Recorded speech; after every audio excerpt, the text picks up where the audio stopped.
Ladies and gentlemen, welcome to Sessions Cafe.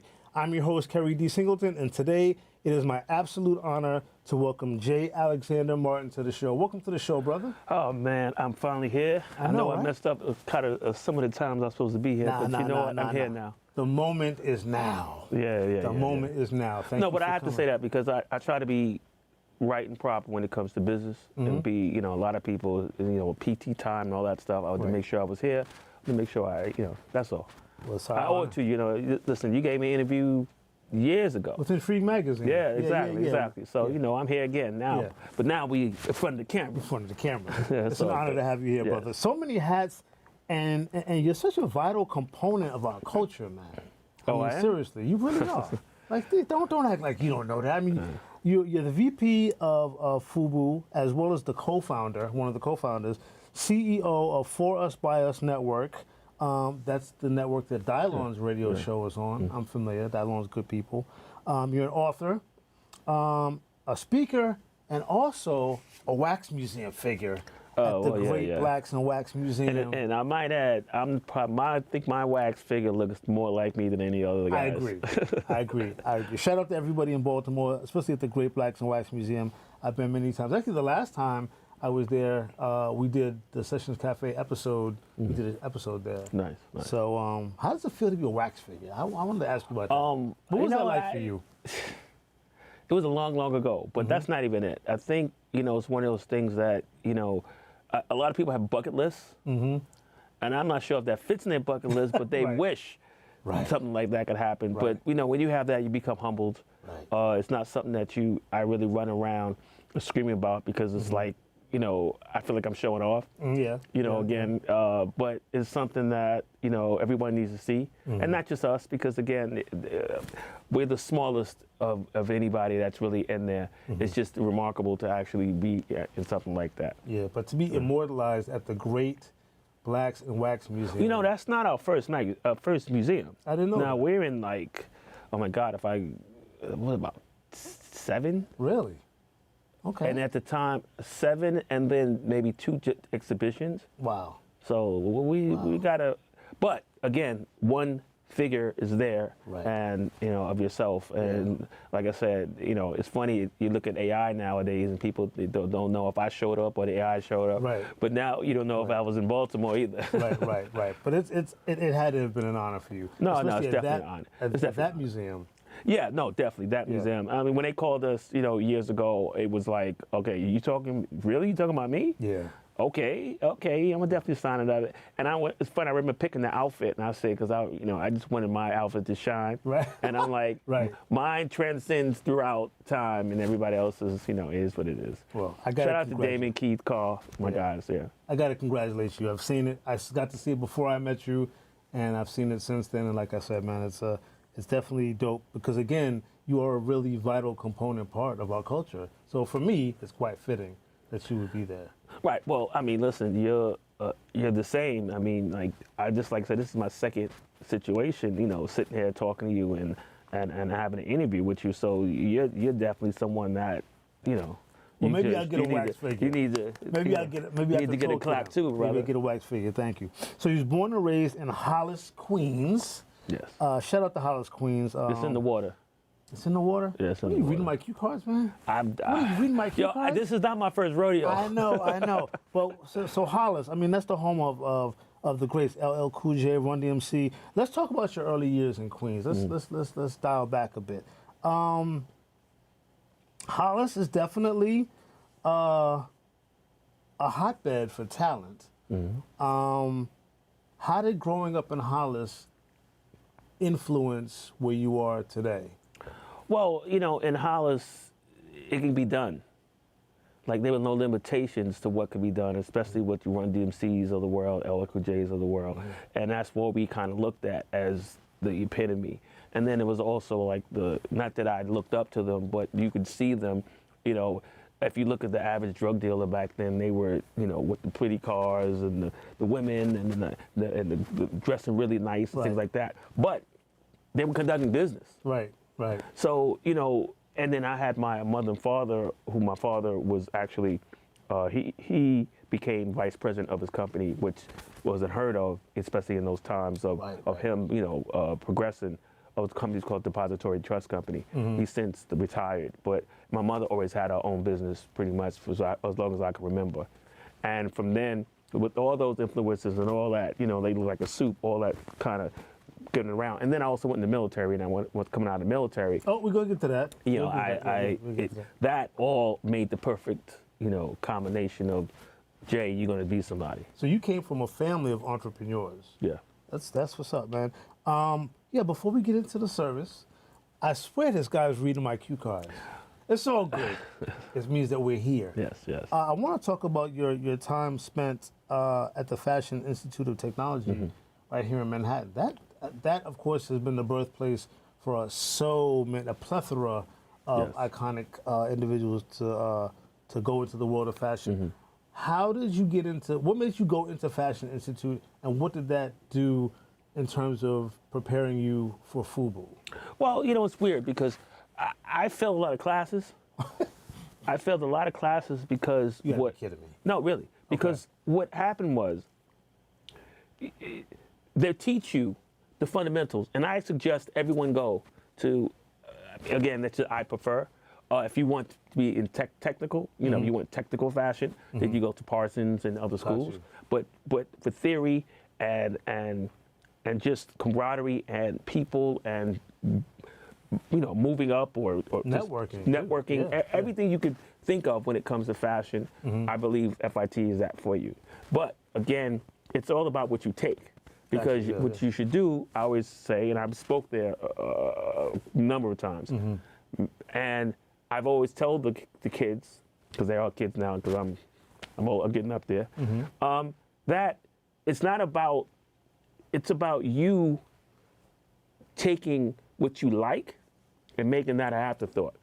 Okay. But studying business. Got you. Okay. Yeah. So you major in business. Of fashion. Right. Because I always say this: it's the fashion business. Got you. It's the music business, not just call it the music. Exactly. So regardless, if you as a young person and you're not really sure what you want to do, I was sure. So it worked better for me. But if you're not sure, at least you could always fall back on that business. Got you. Yeah. Yeah. Personal question. What classes did you fail? Johnny, no, I can't even remember, but I guess they didn't even. Well, first of all, everybody failed business math. Okay. I hate math, retail math. Everybody failed that once. Yeah. Everybody failed that once. Yeah. And then the second time you got it. And I always tell people don't just go into just PR, marketing, stuff like that, because in the business that's the first group to go. Oh, okay. They're the first ones to get fired. First ones to get fired. All right. Okay. Another important part of your life, the Navy, and you served during the infamous Desert Storm era. Yeah. I got out right before it turned to Desert Storm. Let's just fill me in, fill my audience in on what it was like to be in the Navy, and why did you go to the Navy? Well, my father said it's one of those things where, like, you either going to go into the Navy or you're going to go into the Navy.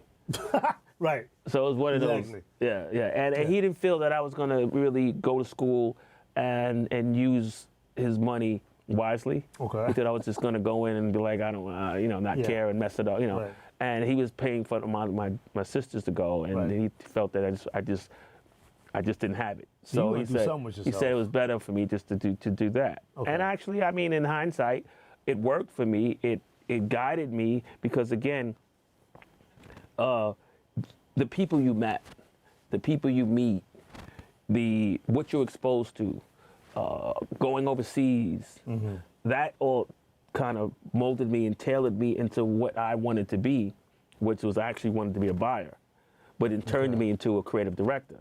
Because again, I'm looking at people from all over. Right. I'm talking to people all over, so I'm understanding what they like, why they buy, what they wear, why they do the things they wear. Why would someone not wear Timberland boots versus cowboy boots? Right. Why would someone wear their hat to the side and their hat not to the side? Right. Why would someone wear a bucket hat, not a bucket hat? Lingo. So I learned to understand all of those intricacies of different people. Okay. Now me bringing it back, and especially music, because music dictates a lot of things in fashion as well. So bringing that back to Queens, bringing music that people never heard of, and I'm going, yo, this is it, this is it, and you're like, wow, I never heard of that, right? So that molded me and turned me into a person that I can know what everybody wants. Okay. And I can have a vision 6 months, 9 months, 12 months of what's gonna happen before anybody knows what's gonna happen. So it gave you more of a global perspective because you gotta understand, my block, I'm thinking, oh, that's it. Right, exactly. You know, you almost thinking the world is flat. Right, right. Being from the hood, and I know. So now you have to adapt to different people. You're living in San Diego, or you're living in Florida, and you're moving, and you're on a boat, you're out in the sea, you're dealing with people you could never think of you're talking to, because you're a New Yorker. You think you it. That's it. In New York ain't nothing other place to live except New York. Right. Everything else is country except New York. Right. That's how we thought. Until you get out there and you see the world is bigger than just you. Yeah.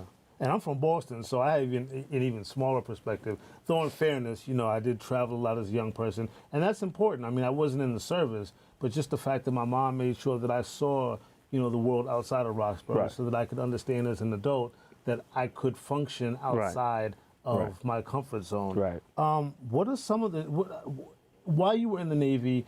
What was some of the? Were you in combat? Were you what was? Yeah. So I was in combat. At the next tail of the war became Desert Storm. That was my duty was over. At least my duty was over for that ship. Okay. So within that, I left that ship, went to Bahrain. From Bahrain, went back to the States. Got back to the States, and I was waiting for my ship. And I was stationed in Staten Island, which was the best thing ever because I'm from New York. So now I'm stationed in Staten Island. I'm like, this is it. Yeah. Then I got into a car accident on the base, and I got a medical discharge. From there, I went to Maryland and the hospital because I had to go to physical therapy and all that stuff. And then after that, that was my time. Was winding down. I got out of the military, and then as soon as I got out of the military, I hooked up with Damon. And again, that's the FUBU stuff, but I'll hold on because you're about to ask me that question next. Wow. Yeah, we got a minute before we go to break, but I just want to ask this. When you were in the car accident, while still in the service, how did that shape your perception? I mean, because I'm assuming that if you had to go to physical therapy, there were physical injuries, that you sustained. Yes, so my disc swelled up in my back, so it left me partially paralyzed. Oh, wow. But only luckily, listen, you wake up and you can't move your legs. That's what I'm saying. You're done. Right. But it was great doctors that just said, hey, listen, this is going to be temporary. Don't worry. Stop trying to move. You'll be fine. And I had to go through physical therapy, went through that. I never really healed properly. I'm 50% disabled. I have back pains forever. It takes me, I don't know how much time to get out of bed. If it rains, I know it's going to rain, all that stuff. Right. But I'm assuming you had your moment, even if it was a brief moment, where you felt like, am I ever going to walk again? Yes, but for some reason I adapt. My mind just adapts to this situation, and I just go right into survival mode. Yeah, that's exactly what just happened. I just survivor. Okay, what I'm going to do? Probably the Queens in you. Yes. Right. It's the New York in you because if you can't, you always got to make it. Right. We got a lot more to talk about. We'll be right back with J. Alexander Martin after this.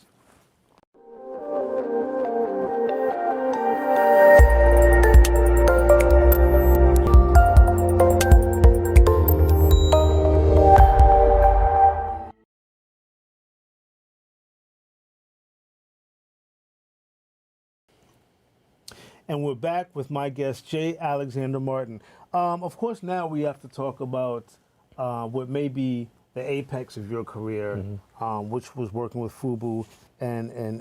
But before we get into that, I'm curious as to know what your dad and your mom, how they felt when you first decided that you was gonna be a part of this iconic brand. Well, it kind of didn't go that route. It was more I was out of the house, and I bumped into Damon, went into his home, went into the kitchen, saw that there was a hat on the table, picked up the hat. It was like a tie top hat. It was kind of one of those things that kind of a fad type of item. And what drew me more so was the fact that it's, the label. There's a label on it. So I thought he just bought it from somewhere. He said, no, I made a couple of hats. I sold them. It was what it was.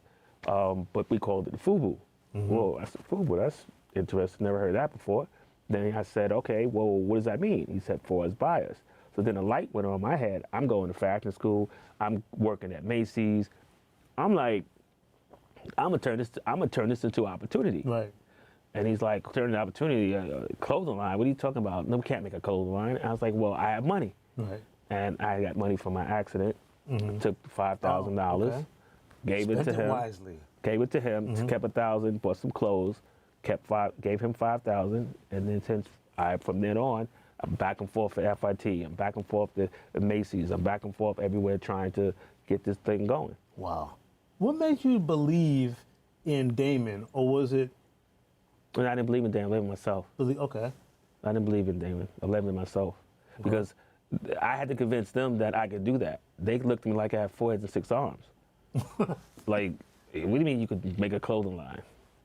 So he was just basically doing it so that he could wear stuff for himself. No, he was, wait a minute, no. For Damon. Yeah. No, he's doing it because Damon is Damon. Damon is a guy, if it was clothes, if it was hammers, if it was books, if it was rugs, he was gonna try to do that. Right. That was his thing.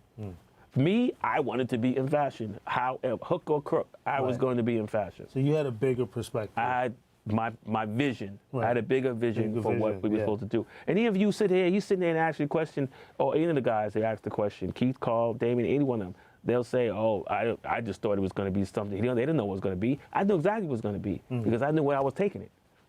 I've always been curious, growing up in Boston, and of course, just like everybody else being a part of the FUBU phenomenon, how did you get LL Cool J to wear the hat in that commercial? Well, LL Cool J got himself to wear that hat in the commercial because he said he had a deal with us. And I'll tell you a backstory probably before that, which I don't tell too many times. Well, I don't tell often, I should say. So LL was approached by Gap. He told Gap, hey, listen, I'll do this. And we were like, yo, you got to do this. This is big for you. Right. Forget about our little clothing line, right? It's like, no, I rock with y'all, then we rocking. Wow. Took the hat, told them this is what I'm gonna put on. And they didn't really understand. They didn't care. They just said I saw a hat. They didn't care. Right. But then when he took it further by, rapping about it, for us bias on the low, everybody else was like, oh, that's crazy. But that's, of course, till today, it's the biggest marketing. Yeah. Biggest. I don't care I don't care who you are. I don't care. You could be whoever you are. Nobody could beat that. Stop it. Period. And he had the foresight to know that Gap opportunity. Now let's go backwards. No, it's not the Gap opportunity. It wasn't that he was thinking that the Gap was going to do that. We wasn't thinking about that. He was, one of my books is called The Strength of Forced Bias. He was the strength, part of that was the strength of forced bias. Him saying, I have these guys wanting to give me a check. I got these guys that I'm working with. I can't kick those guys away. Right. And go forget y'all because and rock with this other group. Right. I'm going to stick with my people, and I'm going to stick with my guys, and we're going to go up together. Wow. And he gave us an opportunity, and we gave him opportunity, and then when it turned around, we made sure he was straight, and that was that.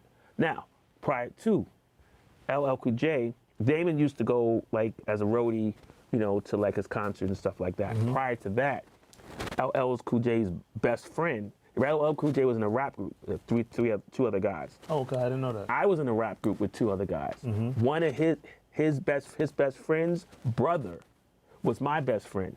So We were in a rap group. We were younger. He was in a rap group. So he would come and look and say, hey, hey, man, let me tell you how to rap. You try to do your ABCs a lot. And we were, trying. Like you be a little kid, you want to rap. You know what I mean? Yeah. He was way better, but it is what it is. Because I remember the first I Need a Beat, before all the I Need a Beat. And it was like, wow, this is different. So he was that good.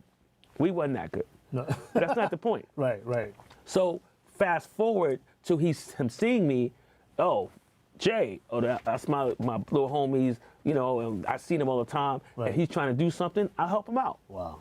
And he had the power to help, and he did. Most people won't do that. Right. They'll like, forget that. You. I ain't trying to help you at all. Yeah. So that's why. And I always give him that praise for that, because he helped when he didn't have to.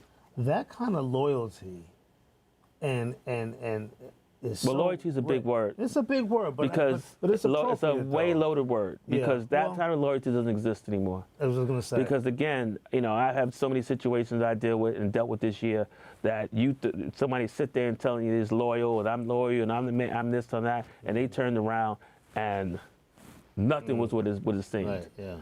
So, I sleep at night knowing that I did the right thing. I'm always going to do the right thing. And if there is a situation, I'm not going to take it and do it certain ways, because I just don't know how to do it certain ways. I only know how to do it the right way. Period. Now, in addition to your FUBU legacy, you've worked with other brands and clothing lines. Let's talk about that, because you have, there's a lot of hats in this deck of cards. But because again, it's not even about the hats. It's not it's not about the brands. It's about, I'm always an open book to help others. Okay. Because you can't be it by yourself. You need others. That's what I'm saying, right. There's other situations. You can't sit in the store by yourself. Right. So you have to be able to help. If I got a problem, got a situation, I got a problem, I may need your help. Right. So I've always was like that. It doesn't really matter. And a lot of times, there was sometimes that I didn't do anything for any money. I just did it because I knew where it was going to bring me.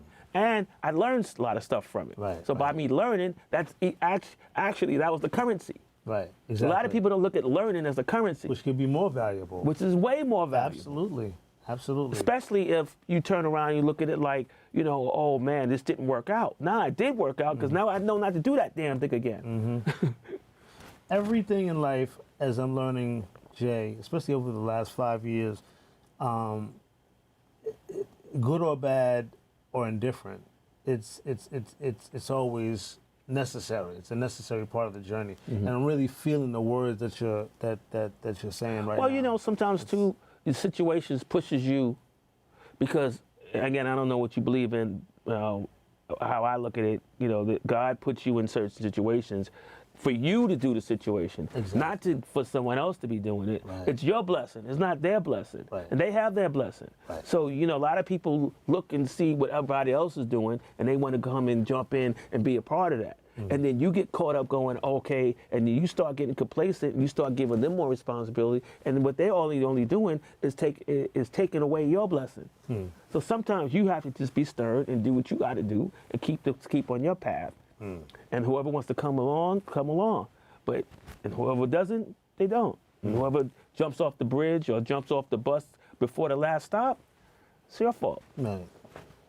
A lot of knowledge you're kicking right about. Bro, now, I've been there, done that, wrote 4 books about it, man. Wow. We're going to talk about that. You're also the advisor and shareholder of the fan-controlled football league. That was. It's not around one. What that was so the fans actually own and operate the actual football team. Okay. So for instance, it's by committee. Okay, we need to run this play, or by committee we need to hire this coach, or by committee. That's how everything kind of worked. They were trying to do it with what's it called? Stitch? Am I saying it right? Switch or whatever. I forget the name. They were trying to do with that. After a while, money. Investors, things happen. So that's not even in the cards anymore. Black Chamber of Commerce. Oh, still that. Well, I'll say this. We have a commonality because I'm actually a member of the Staten Island branch, the Richmond County branch of the Black Chamber of Commerce, underneath Ronald Gregg. Ronald Gregg. You know Judge Gregg? I may have met him. I'm on the board of the National. I've been on the board for about 8 years, 9 years, easy. So let's talk about the importance of the Black Chamber of Commerce. Oh, that's definitely important. I mean, you know, a lot of times we do a lot more when it comes to, in relation to government contracts, which is good. But I'd like to see we as a group, and I try to steer it more towards just individual entrepreneurs and taking solopreneurs and making them real entrepreneurs. Okay. That is the buffer between what I like to actually do. Right. And that's what I think we need a lot more than just someone trying to get a government contract. Yeah, I've been with the Chamber for about 1.5 years or so. Obviously, of the 5 boroughs of New York City, Staten Island, which is in Richmond County, you know, it's probably the borough with the least amount of Black businesses. Yes, 100%. So, but in addition to that, we don't have a lot of cohesion between those few Black businesses that exist on Staten Island. It's incredible. It actually reminds me of my hometown of Boston, which, of course, like most big cities, has a Black community, but no cohesion. Why do you think there's such a lack of cohesion where it relates to Black businesses in certain parts of our country? Again, that could be the answer.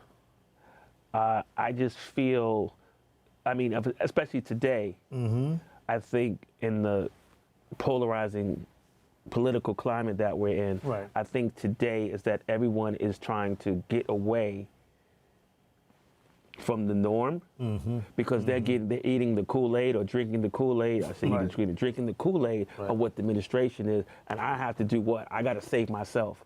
Right, I got you. Yeah, we're seeing that a lot. I got to save myself. Yeah. I got to do what I got to do. Yeah. So I'm not thinking about what somebody else is doing.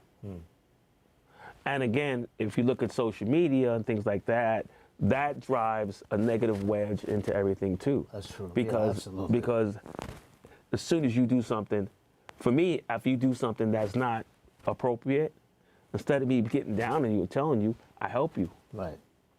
Bro, that wasn't the right move. Right. All right, what are you going to do to stop? What are you going to do to help? What are you going to do to get favor again?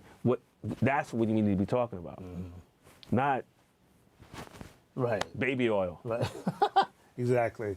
Well, you know what, brother? I mean, we have so much more to talk about. We got to talk about your books. We're going to run out of time already. Talking to you doesn't even really feel like an interview. It feels like I'm talking to my big brother and learning from him. So thank you, brother. We got to definitely extend this conversation. Okay, I'm in. Part 2. So we'll see you all next week.